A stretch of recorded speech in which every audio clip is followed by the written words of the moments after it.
This is East Asia Tonight. Good evening, I'm Jill Newbronner and here are tonight's top stories from East Asia. President Xi Jinping wants Shanghai to transform into a tech hub with global influence as China pushes on with AI development amid a bruising trade war with the US. Japanese leader Shigeru Ishiba and his Philippine counterpart Ferdinand Marcos Jr. will deliver a joint statement this hour after meeting to talk trade and China's claims over disputed waters. HSBC signals tougher times for trade-focused banks because of President Donald Trump's global trade war, even as it reports a better-than-expected first-quarter profit, while unveiling a fresh $3 billion share buyback. The first individuals jailed in Hong Kong's landmark national security trial now free after serving more than 4 years behind bars for subversion.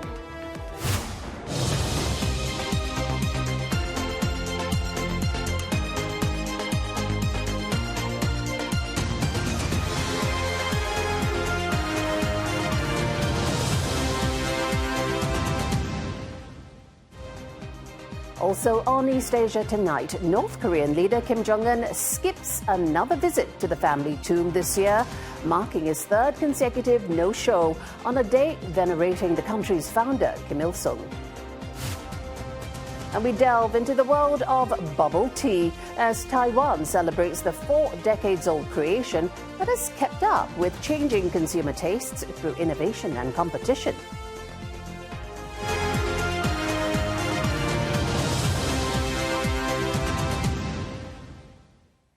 Chinese President Xi Jinping is looking to Shanghai to take the lead as the country pushes forward with AI development. Mr. Xi is urging the financial hub to expedite efforts to become a tech and innovation hub with global influence, with the local tech sector riding high on the success of DeepSeek. Now, this includes ramping up AI development. Mr. Xi also visited the New Development Bank. Now, that's a multilateral bank of BRICS member nations, and met its president, Dilma Rousseff, who's also a former Brazilian president. Our state media says Mr. Xi expressed a willingness to boost cooperation in green and sustainable development. This is his first trip to the financial hub since November 2023. Mr. Xi also vowed to safeguard their rights and interests, as well as the common interests of the international community. Officials have remained fully confident of hitting the country's annual growth target of around 5% and announced a series of measures to protect the economy and workers from the intensifying trade war. Now, China has also called on the United States to create a stable and predictable environment for trade and to listen to the voices of businesses. Beijing says Chinese airlines and U.S. plane maker Boeing have suffered greatly due to Washington's tariffs. This is Beijing's first comment on the impact of the tariffs on the aviation industry, days after Boeing flew 3 737 MAX planes stationed in China for delivery to Chinese customers back to the United States. Well, for more on that tariff war, CNA's China correspondent Tan Yuguan joins us live in Shanghai. Yuguan, the very interesting comments from China's Commerce Ministry. They're calling for U.S. companies to listen, the U.S. to listen to companies, rather. So what do you think is Beijing's approach now when it comes to dealing with President Donald Trump and those tariffs? I think the Commerce Ministry's call for Washington to listen to companies is rather in line with Beijing's approach all along since this latest tariff tiff started. Beijing has made it rather clear that its fight is against the imposition of so-called retaliatory tariffs by the Trump administration. So except for measures against a handful of U.S. companies in retaliation against those tariffs, Beijing has never really said a word against U.S. companies as a group in general. And it has been actively courting and leveraging on U.S. companies to pressure Washington to relent on the tariffs. In a way, you could say that Chinese officials have studied how the U.S. political system works and is now applying what they learned by leaning on the business lobby in Washington to deliver its message loud and clear. Jill? Well, in that case, how do we interpret Beijing's asking Chinese carriers to reject the deliveries of Boeing's planes?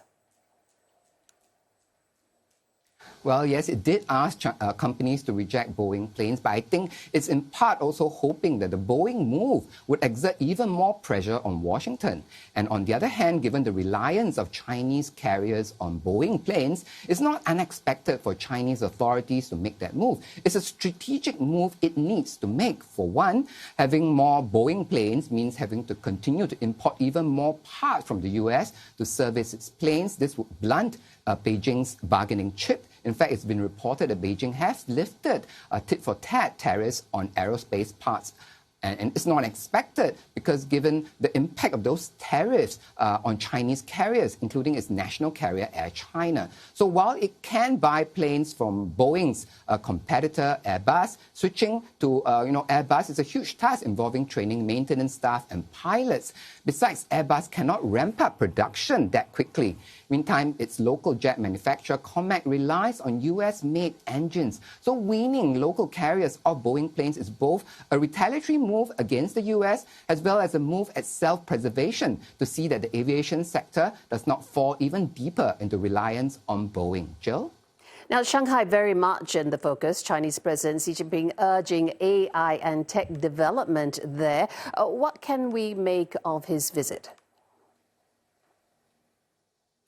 The visit is certainly a show of strength, and AI is certainly one of China's strengths at the moment. In fact, when I spoke to industry insiders for their thoughts on Xi's comments in Shanghai, they pointed out to me about Alibaba's release of its latest Qwen hybrid reasoning model just this morning. Alibaba is, of course, headquartered in Hangzhou. They're just under an hour from Shanghai by high-speed rail and part of the Yangtze River Delta, which Shanghai is the leading city. Now, Alibaba claims this morning that its Qwen 3 model matches and in some cases outperforms the best available model from Google and OpenAI. Today, when Xi visited Shanghai, his itinerary included a visit to a so-called 魔术空间. Now, that sounds like magical space in Chinese, but the word 魔 comes from 模型, or the word model from reasoning model, while 术 refers to speed. So you can tell this is a space all about AI technology. While there's Xi visited a newly opened smart AI product experience store where locally made items like smart glasses, smart toys, smart musical instruments line the shelves. He also tried out the smart glasses. I think this is all part of a broader offensive against US tariffs, in a way showing off to American TV and online audiences what they are missing out on. In its remarks, Xi also emphasized China's strengths in AI. This includes abundant data resources, its comprehensive industrial supply chain, and vast market potential. He called for stronger policy support and talent cultivation to produce more safe, reliable, and high-quality AI products. Now, Xi also visited. Jill? All right, thank you very much. CNA's Tan Yu-guan speaking to us from Shanghai and the significance of Xi's visit there. Japanese Prime Minister Ishiba is in the Philippines, where he's holding talks with President Ferdinand Marcos Jr. as Tokyo seeks to shore up alliances in the face of global uncertainty. Mr. Ishiba has called Southeast Asia a growth center driving the world economy, but admitting the region faces major impacts due to U.S. President Donald Trump's tariffs. Both Tokyo and Manila are Washington's staunchest allies in the region. The relationship has left the pair with a dilemma on how to respond to Mr. Trump's sweeping levies. Talks between the pair are also reported to center on defense issues, including China's growing assertiveness in the South and East China Seas.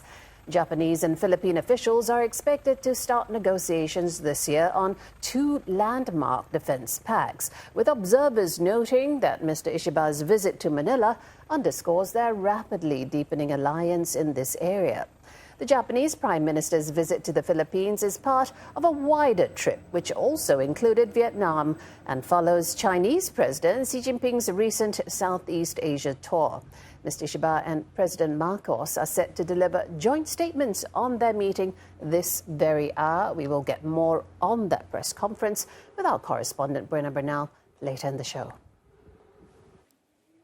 Now, 4 former Hong Kong opposition lawmakers have been released after spending more than 4 years behind bars in the city's largest national security case. They're the first among dozens convicted last year to be freed from jail. Former lawmakers Claudia Mo, Kwok Ka-ki, Jeremy Tam and Gary Fan, all among 47 arrested in 2021, accused of subversion for holding an illegal primary election in 2020. Each was sentenced to 4 years and 2 months, but they were released early after pleading guilty. They had received one of the lightest penalties in the group. Other sentences ranged up to 10 years. Vehicles with curtains drawn were seen leaving prisons before dawn today, transporting 4 ex-legislators. Now, authorities said the 2020 illegal primary election held by the former lawmakers was intended to help them win a legislative majority capable of vetoing the government budget. They said that plan amounted to a conspiracy to undermine state power under the Beijing-imposed national security law. The landmark case involved well-known figures from across the political spectrum, and their prison sentences delivered last November drew international scrutiny. 14 of the convicted defendants have filed appeals set to be heard in July. Coming up on East Asia tonight, the White House says President Trump is set to let automakers off some of his wide-ranging tariffs, boosting hopes of a less combative approach to his trade war. And major U.S. retailers reportedly urged Chinese traders to resume shipments after the trade war slowed deliveries down to a trickle.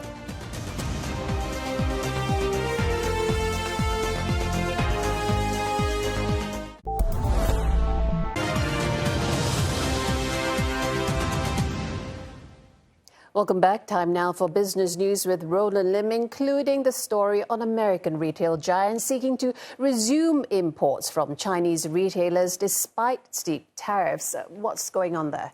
That's right, Jill. Reports are the likes of Walmart, Costco have approached manufacturers in China's Jiangsu and Zhejiang province.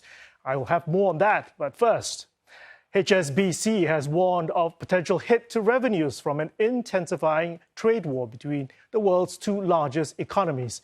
The word of caution taking the shine out of the lender's estimate-beating first-quarter results and a $3 billion share buyback.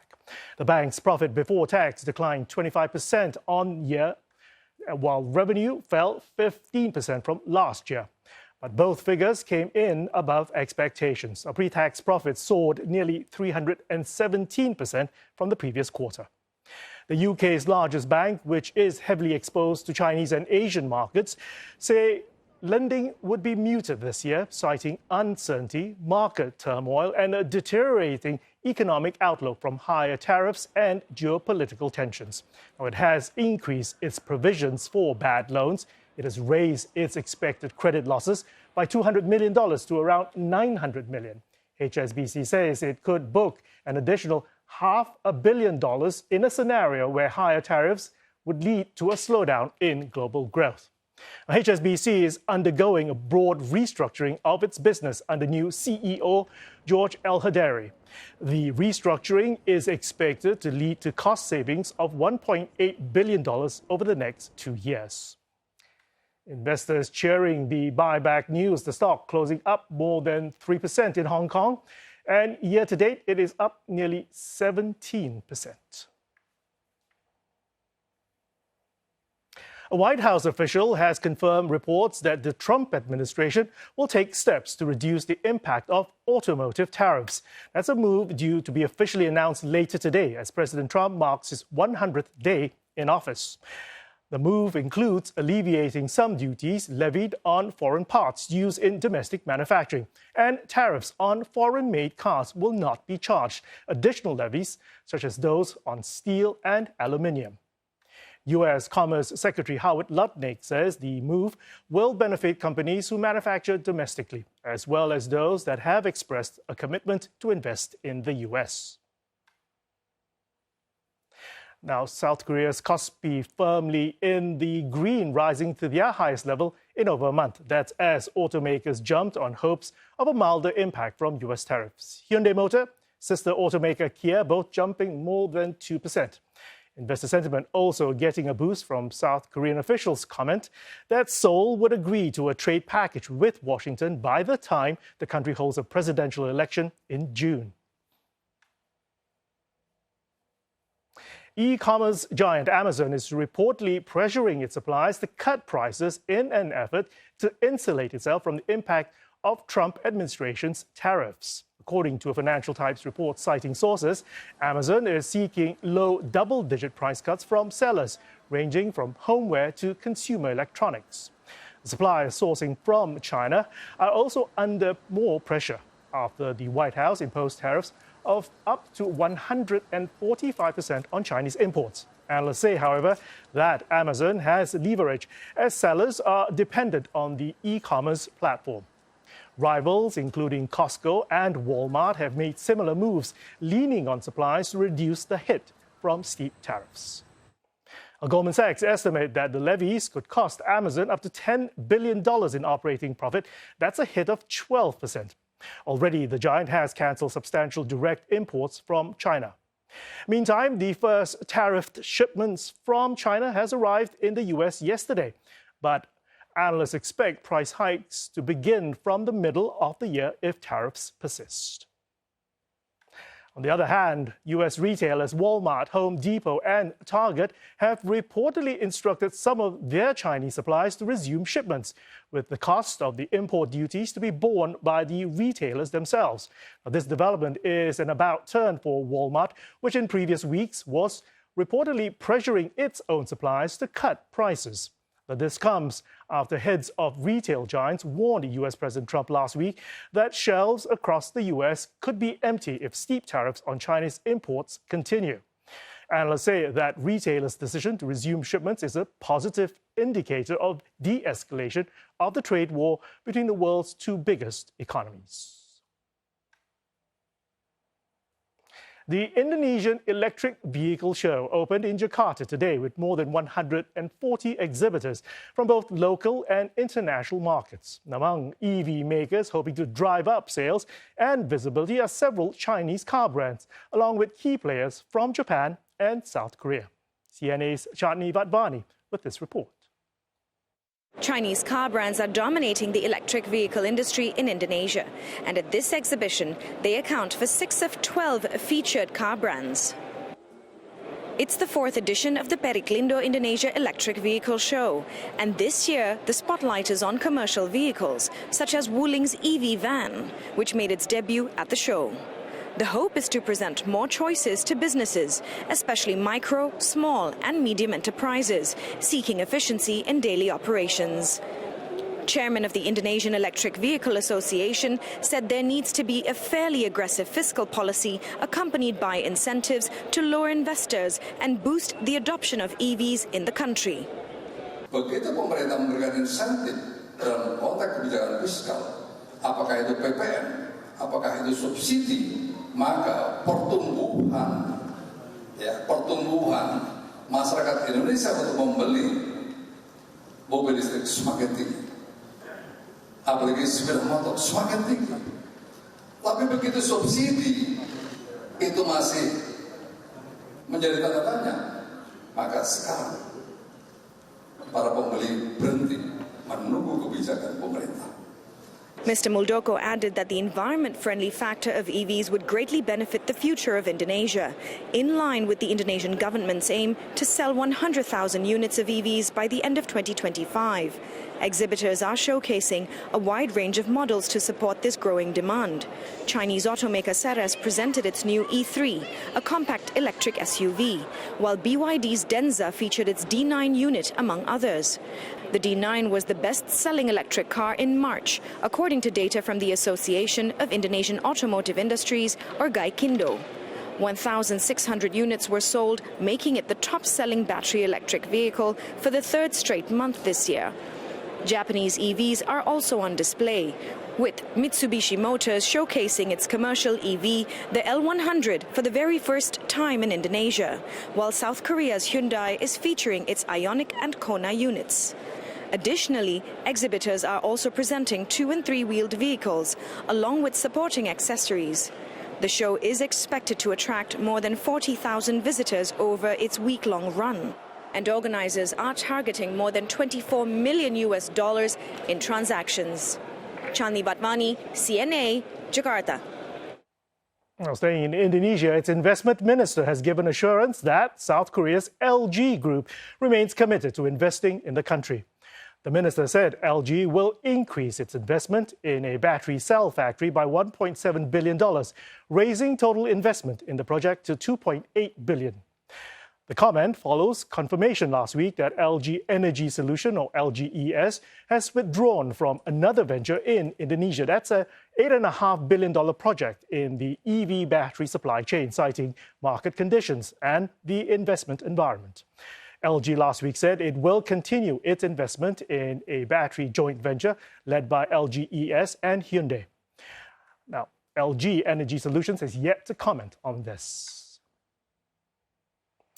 April 30th is celebrated as Bubble Tea Day, with fans and stores in Taiwan hosting activities to celebrate. Now, this creamy drink, which originated in Taiwan in the 80s, has evolved significantly over the years. As the competition grows, new flavors and innovation keep emerging, making bubble tea an enduring part of Taiwan's culture. CNA's Victoria Jen reports. Walking down any street in Taiwan, chances are you will see someone sipping on a cup of this sweet, chewy delight. It was first introduced as a simple mix of black tea, milk, and tapioca pearls. But today, bubble tea comes in countless flavors and styles, from taro to grass jelly fruit tea. Most people trace its origin back to a tea house in central Taichung City. In the 1980s, a shop manager here experimented by adding tapioca balls to iced milk tea, and the rest is history. 当时的店经理呢，他就很喜欢吃珍珠。那其实每一次去菜市场在采购的时候，都会买一些点心回来，所以他就顺手呢就买了一包这个粉圆回来，想说回来店里面做试验，所以他就把这个黑色的粉圆加到奶茶里面试试看，说这样子的料好像也还不错，所以他呢就秘密的先在店里面卖了大概1个礼拜。That unintended innovation has evolved into a multi-billion-dollar global phenomenon. What started as a creative twist at a local tea shop is now a global industry. Taiwan exports more than $100 million worth of bubble tea ingredients a year. So now, when you're sipping bubble tea in New York or Sydney, chances are that part of it came from here. For many Taiwanese, bubble tea isn't just a drink, it's a lifestyle. 那我喝了之后觉得它很特别，所以说就从那个时候就上瘾了，几乎每周都喝。然后那一直到我现在已经过了30年。平常时也蛮喜欢喝的原因是因为我觉得它在咀嚼上面的会让自己的心情蛮愉悦的。然后我觉得也是台湾我觉得独有的一个特色。The bubble tea fever has also swept across China in recent years. There, it falls under the so-called new style tea drink market, which reached a value of $48 billion in 2024, according to state media. Having established a strong foothold in the local Chinese market, many Chinese bubble tea brands are now actively expanding overseas, challenging Taiwanese brands in markets such as the U.S. and Southeast Asia. But the heightened competition is also opening up new business opportunities for Taiwanese companies, like this startup. It's building a vending machine that claims can produce products that taste the same as those sold in stores at a much lower cost. 那它有一个特色就是说，自动贩卖机它的体积很小，它可以进到很多很多的场域，而且它的速度会非常快，成本也很低。就原来的这个计划是说，可能在3年之内，我们至少会量产1000台。可是因为最近涌过来的一些想要合作的，包含中国大陆或美国很多的想要加盟的，或者说区域代理，那我预期这个数字可能会在3年会达到1万台。This comes as Chinese consumers are increasingly seeking more affordable options across the board due to ongoing economic challenges. According to state media, as of mid-January, there are more than 390,000 bubble tea stores in the country. Even amid a fierce price war, the number of new stores still far outpace the closures. Victoria Jen, CNA in Taipei and Taichung cities. Time to treat myself to bubble tea after the show, Joe. Sounds good. You made us all thirsty for one as well. Thanks so much, Roland. Now, coming up on East Asia tonight, North Korean leader Kim Jong Un marked his 13th year in power this month. How has he cemented his and his family's role in the country since assuming office? We'll speak with an expert for more insights after the break.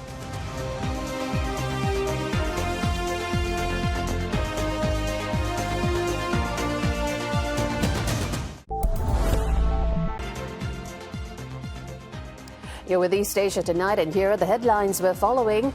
President Xi Jinping calls on Shanghai to become a city at the forefront of artificial intelligence as China's rivalry with the U.S. intensifies amid a trade war. Japanese Prime Minister Shigeru Ishiba visits the Philippines, seeking to shore up alliances in the face of looming U.S. tariffs and China's growing assertiveness in disputed waters. 4 Hong Kong lawmakers jailed for subversion have been released after spending more than 4 years behind bars in the city's largest national security case. North Koreans marking the 113th birth anniversary of the state's late founder Kim Il-sung on the 15th of April. While residents laid flowers at the late Kim statue, South Korean news agency Yonhap says the current leader Kim Jong Un seems to have skipped another visit to the family mausoleum. It's the most important national holiday in the country. The Day of the Sun is the birth anniversary of Kim Il-sung, the founder of North Korea and the country's eternal president. In footage provided by North Korea's official news agency, KCNA, residents and soldiers were seen laying flowers at the statues of Kim Il-sung and late leader Kim Jong-il at Mansu Hill in Pyongyang. A ceremony also takes place at Kumsusan Palace, which houses the preserved bodies of the grandfather and father Kims. But despite the popular importance placed on the day, it appears as though Kim Jong-un has skipped a visit to the family. It's difficult to confirm any news coming out of North Korea, but state media is meticulously calculated. In this instance, the Korean Central News Agency reported that Premier Park Tae-sung, Choi Ryong-hae, chairman of the North's Parliamentary Standing Committee, and other high-ranking cadres visited the Kumsusan Palace of the Sun. The report did not include Kim Jong-un among those who visited the palace. But the Korean Central News Agency did broadcast a video of Kim Jong-un attending the opening ceremony for an apartment complex with his daughter. The pictures are dated the 15th of April. Since taking power in 2012, Kim Jong-un made annual visits on that date to the mausoleum on the founder's birthday. He suspended the tradition in 2020 due to the COVID-19 pandemic. He then resumed visits to mark his grandfather's birth in 2021 and 2022, but has not made the trip on the Day of the Sun since. To add to the mystery, Kim Jong-un is said to have visited the mausoleum on the birthday of his own father, Kim Jong-il. If this is all accurate, it poses this question: why? Yonhap News Agency reported on South Korean officials linking the recent reduction in his visits to the mausoleum to his efforts to distance his authority from his ancestors. According to this commentary, the move could be an attempt by the third Kim to solidify his standalone leadership. This is an opinion that also surfaced after North Koreans were said to have been asked to take loyalty oaths on his birthday. 모두 5개 조항으로 돼 있는데 모두가 이제 김정은 중심으로 김정은에게 모든 그 사회의 모든 영역을 집중하고 충성하고 우상화하기 위한 이런 내용으로 되어 있기 때문에 사실 김일성 시대나 김정일 시대와는 근본적으로 다른 새로운 김정은 영의 이런 문건이다고 볼 수 있을 것 같습니다. Despite the need to read between the lines on state media, for now one thing is for certain. The Kim family has ruled the country since its founding after World War II, strengthening their grip on power by building what scholars and observers have termed cults of personality around them. For more, we have Lee Sung-yun joining us. Now, he is a board member at the Committee for Human Rights in North Korea, as well as author of the book, The Sister, North Korea's Kim Jong Un, the most dangerous woman in the world. He joins us live from Seoul. Now, when you hear reports that Mr. Kim is reducing visits to the family mausoleum, suggesting that he may be attempting to solidify a standalone leadership, how different do you think the path Kim Jong Un is taking from his predecessors?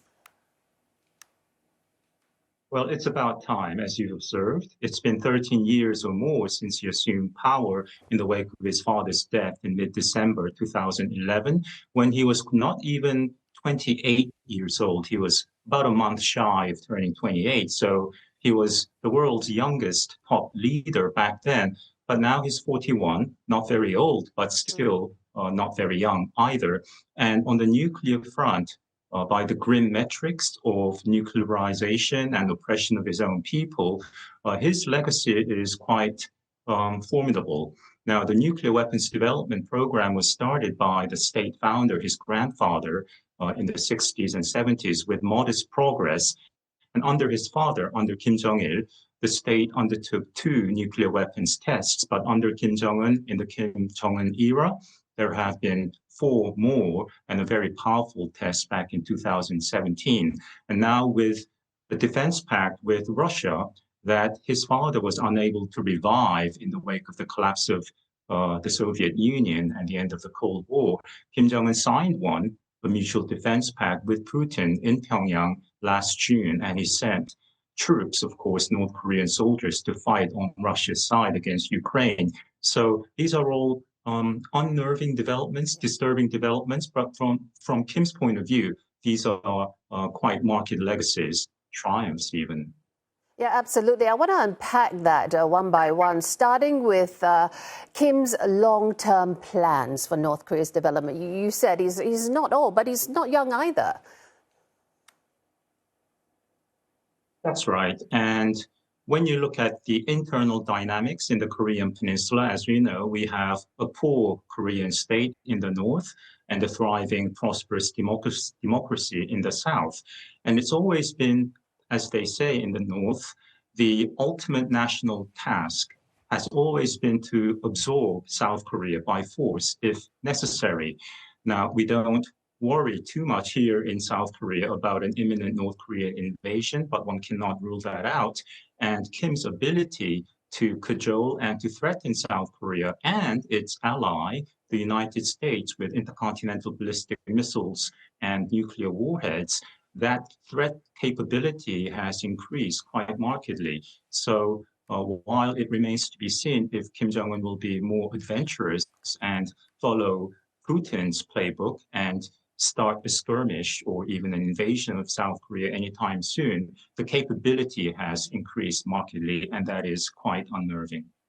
At the same time, his alliances and escalation of relations with Russia also results with relations with traditional ally China being somewhat tense now.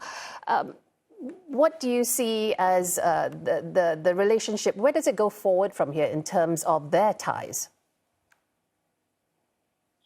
Well, like the opening lines of the great Chinese classic, The Romance of the Three Kingdoms, after a period of unity, the empire must be divided. After a period of division, it must be united.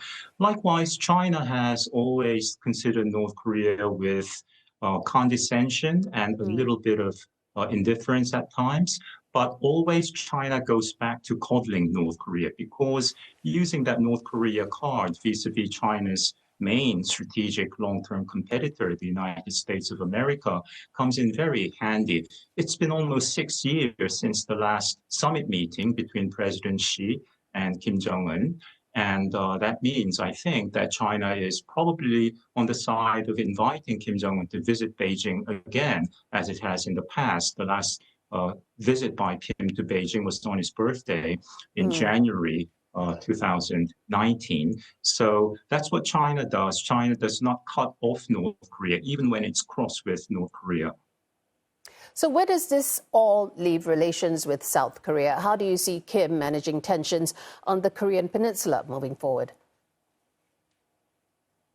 Well, going back to the defense pact with Putin that Kim signed last year, Article 4 states quite clearly that if either party is put in a state of war by an invasion by an individual state or several states, the other will provide military and other assistance with all means in its possession without delay. It cannot be any clearer. This is an automatic intervention treaty, as North Korea had with the Soviet Union, signed one in 1961, and also with China, which is still in force. So what that means is Putin legally is obliged to provide manpower and firepower and diplomatic support in the event Kim does something against South Korea. So that is a reality that is quite feel there near. is any hope for diplomacy before we reach military options?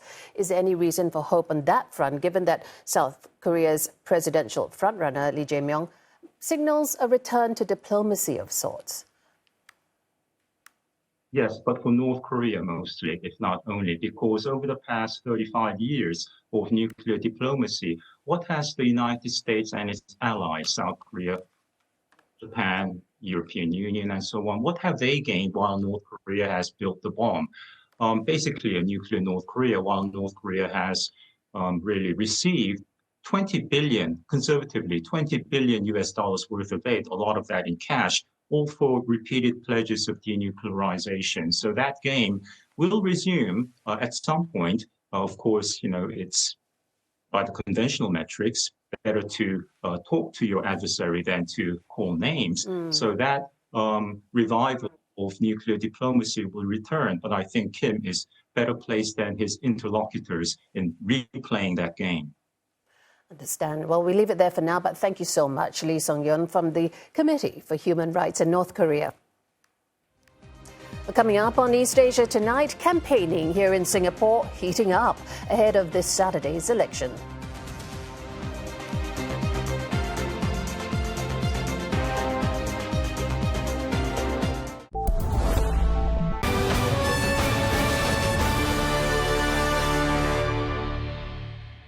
Welcome back. We are days away from the general elections in Singapore. Ateli Edwards here with an update. What were the highlights? Thanks so very much, Jill.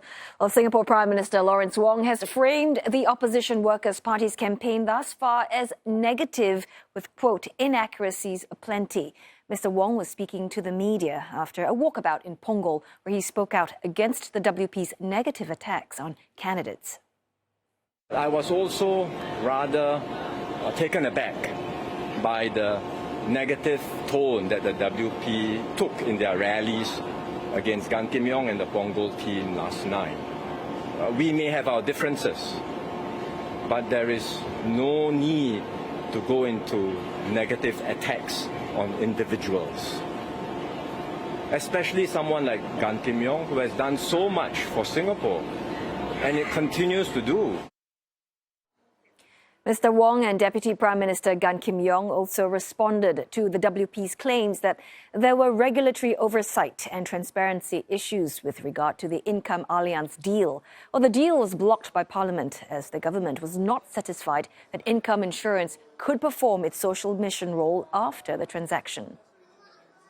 It was the government that stopped the deal, and it was MAS chaired by Gan Kim Yong that proposed new legislation that enabled us to stop the deal.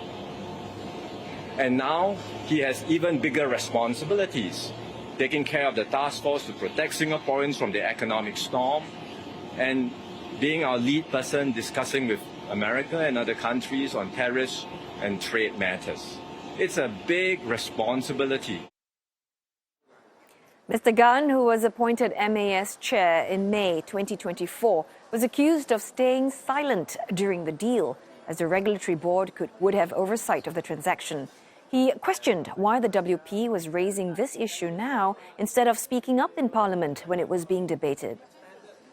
Well, it is strange because if they had such concerns, they ought to have raised it in Parliament, and they had opportunities to raise it in Parliament. And whatever questions they have raised in Parliament, we have addressed them. If they are not happy with the answer, they could raise the questions again. Even in subsequent Parliament sittings, as I mentioned, they could raise parliamentary questions, and then we will then have to address these issues. But they have done none of this. Mr. Wong also refuted the WP's claims that Mr. Gun was set to retire as he wasn't voted into the PAP's Central Executive Committee in late 2024. Not being a member of the CEC is an irrelevant point. Because Gan Kim Yong is a key member of my team, he's my deputy. There are people who may or may not be in the CEC in this case. Gan Kim Yong decided not to put himself up for election in order to allow for renewal for the party. That's CEC, party leadership. And he made that conscious choice. But he's still a key member of my cabinet, of my team in government, and hopefully in the next cabinet, anchoring, shouldering key responsibilities which are so critical during this period. The National Solidarity Party and the Singapore People's Party hit back at claims that they, as opposition parties, are presenting populist proposals. It came after Health Minister Ong Ye Kung labelled proposals by the Singapore Democratic Party as populist calls to win seats. Prime Minister Lawrence Wong, during a rally on Sunday, urged voters to reject populist ideas. Charlotte Lim with more. Can I have 1 minute of your time? 给我1分，你们的1分钟。 As parties head into the final days of hustings, Singapore People's Party Secretary General Steve Chia is trying to cover as much ground as he can. On top of tackling the infestation of rats and crows in the Bishan Toa Payoh estate, Mr. Chia says addressing the high cost of living remains a top priority, but denies that the party's ideas on how to tackle this are populist. We are not saying that, we are going to cut GST, we are going to give free breakfast, free education and free everything. No, we are not raiding the reserve. We are saying that we must have balance in the policy. So when revenue collected is more than expenditure, the surplus must be returned back to the people. We don't want a case yearly where the surplus are going back to the reserve. The party is also proposing a Freedom of Information Act in Singapore, which would give the public the right to access government records and analyse figures. Like the SPP, the National Solidarity Party also advocates for a Freedom of Information Act. It has also called for the removal of GST on essentials and rejected the government's stance that permanent GST vouchers will help lower and middle-income households. They have been singing this song all along, right? Just ask the common people whether they are affected, right? As to whether its policy ideas are populist. What we put up is basically good for the people and what the people wanted, right? They may claim it is populist, right? What it is actually what the people wanted. The party says ultimately a competition of ideas will benefit Singapore and its citizens. A Red Dot United candidate in Jurong Central SMC, Kala Manikam, has plans to help seniors in the ward find more purpose. Well, that's as she finds they are eager to contribute to society but do not know how. Having noticed a lack of social and emotional connection among them, she aims to create an environment that will help address this. Ms. Kala says that the ruling party has failed to tap the expertise of seniors. If elected, among her plans is to build a centre where retired teachers can help students who can't afford private tuition fees. They would get some allowance in return. When asked about how her party would fund its ideas, Ms. Kala says it would use the government's budget surplus. But if that's not possible when it comes to initiatives for seniors, she believes there are other ways. Raising money in Singapore is not a difficult thing because Singaporeans are very kind people. Singaporeans are good-hearted people. When there's any disaster around in any world, Singaporeans are the first one to actually donate money. So I believe that many Singaporeans will come forward to donate the money if you want to take care of the elderly. And that's the latest on the upcoming general election campaign in Singapore. And in the lead up to the 3rd of May, my colleagues and I will be with you every day with standout events of the day. Jill, back All right, to you. look forward to it. Thanks, Oteli. Now, Japanese Prime Minister Shigeru Ishiba and Philippine President Ferdinand Marcos Jr. have met in Manila, where they are outlining areas of mutual cooperation in the economy and defense in a joint press conference. Now, Tokyo is looking to strengthen relations with allies in Southeast Asia amid security challenges. and economic uncertainty due to U.S. President Trump's tariffs. Well, let's get more going straight over to Buena Bernal, joining us live from Metro Manila. Buena, first talk to us about the main points from the leaders' press conference. Well, at the Presidential Palace, Malacanang, and capital city Manila, Philippine President Ferdinand Marcos Jr.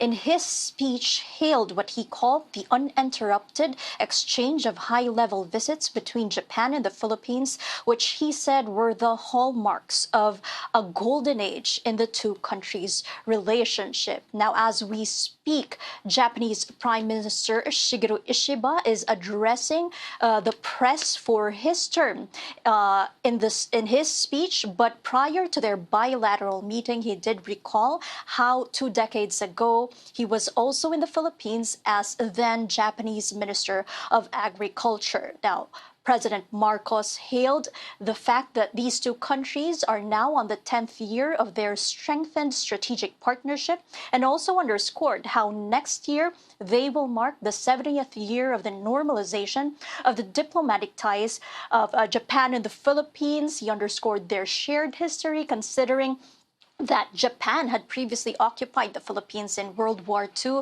with a host of issues at that time, of course, including Filipino comfort women for Japanese soldiers. And now Philippine President Marcos saying that the relationship is in a golden age of, and now there's reconciliation and amity, even saying that the Philippines being a top recipient of Japanese overseas development assistance is a gold standard for development assistance worldwide. He also cited Japan's support for the peace process in southern Philippines, in that region, that autonomous region called the Bangsamoro, where Japan in 2022 extended a $5 million grant for combating the proliferation of loose firearms in the area. Now, these two countries' growing ties, of course, stems from the fact that they are both maritime nations with a shared security concern, which in their view is the growing maritime aggression of China in the East China Sea for Japan and in the South China Sea for the Philippines. Golden age of relations between the two. Could both countries, who are both strong U.S. allies, also be attempting to solidify a relationship between themselves without perhaps the U.S.? That's right. Japan, while it is positioning itself as a leading security provider in Southeast Asia, actually chose the Philippines as its first recipient of an official security assistance program launched in 2023, providing the Philippines with coastal radars to boost the Philippines' maritime domain awareness. In fact, nearly half of the primary fleet of the Philippine Coast Guard were secured or acquired with the help of loan assistance from Japan through aid agency, Japan International Cooperation Agency, or JICA. And part of the 13 capital ships that Japan assisted the Philippines with are actually 2 of the largest ships that the Philippines has. One of them in a key, always stationed in a key feature of the Philippines in what it calls the West Philippine Sea in the larger South China Sea. All right, thank you so much, Buena Bernal, joining us live from Metro Manila. That is it for East Asia Tonight this Tuesday. Don't forget headlines anytime at cna.asia. Check us out on Facebook and YouTube as well. Bye-bye.